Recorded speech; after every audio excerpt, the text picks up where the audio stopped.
साल था 1812 का, जब एक एडवेंचरर अरब डेजर्ट में रास्ता भटक गया।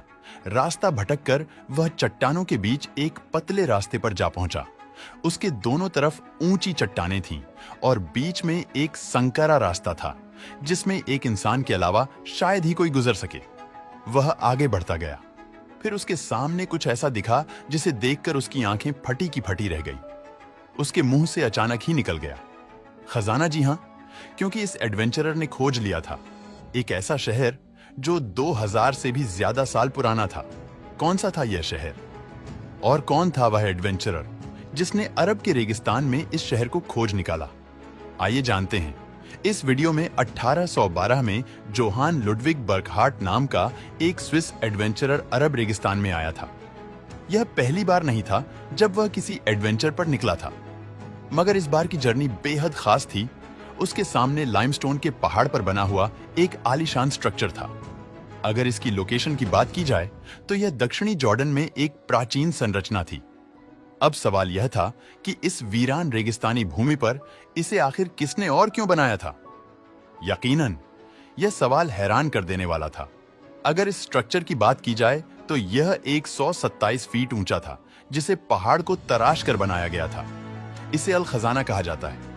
अल खजाना यानी एक ऐसी जगह है जहां पर खजाना रखा जाता है, लेकिन यह किसी खजाने से कम नहीं है, क्योंकि शानदार पिलर्स पहाड़ के बॉटम से उभरते हैं और उनके टॉप पर बहुत ही खूबसूरती से तराशे गए डिजाइन बने हुए हैं। इसमें एक बहुत बड़ी एंट्रेंस बनी हुई है जो एक बड़े कमरे की ओर जाती है। हालांकि यह कमरा बाहर से जितना डिजाइन वाला है, अंदर से बिल्कुल प्लेन है। यहाँ केवल पत्थर की नक्काशी दिखाई देती है। जैसे ही स्विस एडवेंचरर ने इसे देखा, वह हैरान रह गया, पर उसका मन नहीं भरा था। उसने चट्टानों में और भी गहराई में जाने का फैसला किया, क्योंकि उसे समझ आ गया था कि वह इतिहास के खोए हुए शहर के बेहद नजदीक पहुंच चुका है। पर वह जितने आगे जा रहा था, आगे जाकर उसकी हैरानी लगातार बढ़ती जा रही थी, क्योंकि यहाँ 6000 लोगों के बैठने के लिए एक खूबसूरत सा थिएटर था, जिसे पत्थर को तराश कर बनाया गया था। इसके बाद उसे एक रास्ता मिला जो किसी बड़े से मंदिर जैसे संरचना तक जा रहा था। इसके अलावा चारों ओर खंडहर ही खंडहर बिखरे थे, जिन्हें देखकर साफ पता लग रहा था कि कभी कोई खूबसूरत सा शहर यहाँ हुआ करता था। इसके अलावा पहाड़ों की ऊंचाइयों पर भी कई स्मारक बने हुए दिखाई दिए। अब आप सोच रहे होंगे कि आखिर यह क्या था? वेल, आपकी जानकारी के लिए बता दूं, वह एक ऐसे शहर के खंडहर ढूंढ चुका था जिसकी इतिहास में काफी अहमियत थी। दोस्तों, यह शहर 2000 साल पहले पेत्रा के नाम से जाना जाता था। सवाल यह है कि इस शुष्क भूमि पर रहने वाले लोग आखिर गुजारा कैसे करते थे, क्योंकि यहाँ तो दूर दूर तक पानी का कोई नामो निशान नहीं है। सवाल तो यह भी है कि चट्टानों को तराश कर वो स्ट्रक्चर्स आखिर कैसे और क्यों बनाते थे? इस वीरान रेगिस्तान में उनका क्या काम था, और वह इस खूबसूरत शहर को छोड़कर क्यों चले गए? ये सारे सवाल एडवेंचरर के मन में भी उठ रहे थे। दरअसल यह अरेबियन डेजर्ट में एक ऐसा कबीला था जो भारत, चीन, इजिप्ट और रोम के बीच सिल्क और मसालों की ट्रेडिंग किया करता था।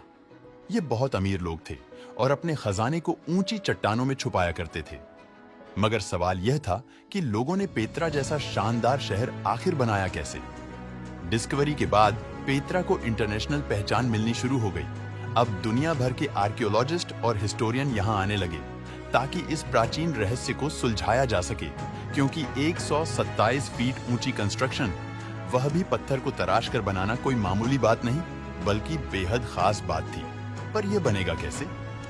वेल, इसके लिए वर्कर्स ने जरूर कोई टेम्पररी स्ट्रक्चर खड़ा किया होगा, ठीक वैसे ही जैसे आजकल बिल्डिंग बनाते वक्त मचान बनाया जाता है ताकि वर्कर्स खड़े होकर काम कर सकें।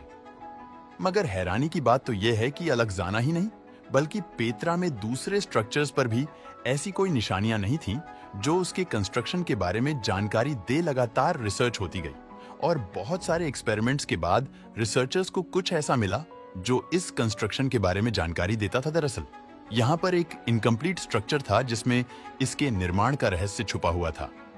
इस इनकम्प्लीट स्ट्रक्चर को देखकर ऐसा लगता है कि यह स्ट्रक्चर केवल ऊपर का हिस्सा है और बाकी नीचे का पत्थर काटा ही नहीं गया। इससे पता चलता है कि यहाँ के लोग किसी स्ट्रक्चर को ऊपर से बनाना शुरू करते थे और धीरे धीरे नीचे की ओर आते थे। यानी अल खजाना की कंस्ट्रक्शन में भी कुछ ऐसा ही हुआ होगा। इसके लिए वह पहले बाहर वाली चट्टानों पर चढ़े होंगे और फिर हॉरिजॉन्टल शाफ्ट लाइमस्टोन के पहाड़ में खुदाई करते होंगे, ताकि शाफ्ट के अंदर खड़े होकर पिलर्स और अलग अलग डिजाइन तराशे जा सकें और फिर धीरे धीरे नीचे बढ़ते होंगे। इस तरह से जब ऊपर का स्ट्रक्चर बन जाता होगा तो फिर बारी आती होगी नीचे की। हालांकि तब तक नीचे पत्थरों का बहुत ज्यादा मलबा जमा हो जाता होगा, जिस पर चढ़कर बाकी का काम काफी आसानी से हो जाता होगा। यह सुनने में काफी इंटरेस्टिंग लग रहा है ना? मगर आप जानकर हैरान रह जाएंगे कि दुनिया भर में जितने भी आर्कियोलॉजिकल साइट्स पर कंस्ट्रक्शन मिलते हैं, उनमें यह तरीका कहीं और नहीं देखा गया था। वैसे इस ट्रिक के बारे में पूरी तरह तब पता चला जब आर्किटेक्ट्स ने अमेरिका में पेत्रा जैसा स्ट्रक्चर तराश कर बनाना शुरू किया था, क्योंकि उनके पास इसके बारे में कोई और जानकारी नहीं थी। ऐसा इसलिए क्योंकि पेत्रा में बहुत कम इंस्क्रिप्शन मिले हैं। यहां पर केवल 1 या 2 जगह ही कुछ लिखा हुआ मिला था। अगर इस भाषा की बात की जाए तो यह भाषा मध्य पूर्व में यीशु के समय में उपयोग होती थी, और अगर इस स्क्रिप्ट की बात की जाए तो इसमें लिखा था कि यह टॉम्ब बहुत खतरनाक है।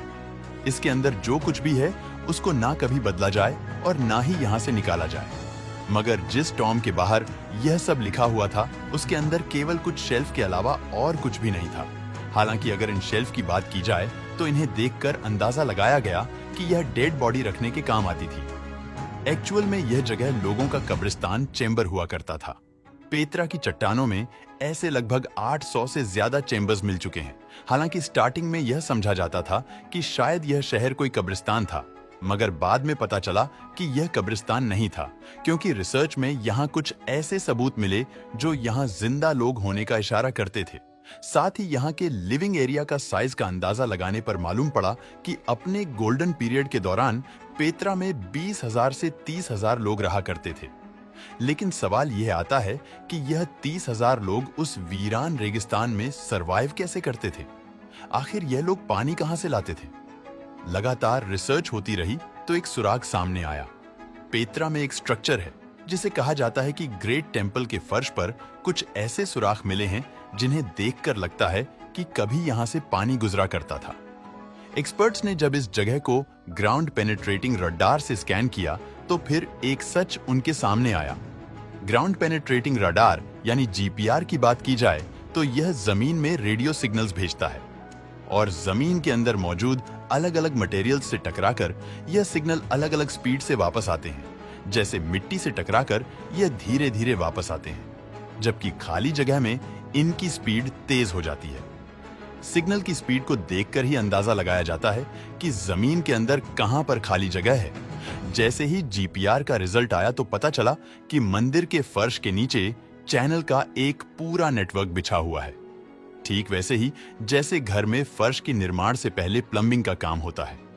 यह एविडेंस काफी था यह बताने के लिए कि 30,000 लोग यहां पर कैसे सरवाइव करते थे।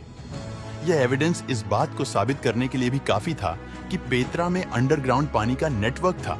मगर सवाल अभी भी वहीं का वहीं है कि आखिर यह शहर वीरान क्यों हुआ? आखिर यहां रहने वाले 30,000 लोग अपने बसे हुए शहर को छोड़ने पर मजबूर क्यों हो गए? इसके बारे में वैज्ञानिकों को भी कोई जानकारी नहीं मिल रही है। मगर जब उस दौर के टेक्स्ट को देखा गया तो पता चलता है कि सन 363 में एक बहुत खतरनाक अर्थक्वेक आया था। पेत्रा में आज भी ऐसे टूटे हुए स्ट्रक्चर्स का मलबा देखने को मिलता है जिसे देखकर कोई भी कह सकता है कि यह अर्थक्वेक का काम है। शायद उस तबाही की वजह से ही पेत्रा के कई स्ट्रक्चर्स गिर गए, और जो पानी इन लोगों को जिंदा रखता था वही उनकी जान का दुश्मन बन गया होगा। इस पूरे शहर में फ्लैश फ्लड आ गया होगा और पूरा शहर बह गया होगा। इसके बाद में कुछ इंफ्रास्ट्रक्चर बच गया जो आज खंडहरों के रूप में है। अब न तो यहाँ पर पानी बचा था और न ही कोई सिस्टम, इसलिए ट्रेडर्स ने अपना रास्ता बदल दिया और शहर के लोग आहिस्ता आहिस्ता दूसरे शहरों में चले गए। इस तरह से पेत्रा का अंत हो गया। हालांकि आज पेत्रा को यूनेस्को वर्ल्ड हेरिटेज साइट का दर्जा मिला हुआ है। दोस्तों, वीडियो पसंद आया हो तो लाइक और शेयर करें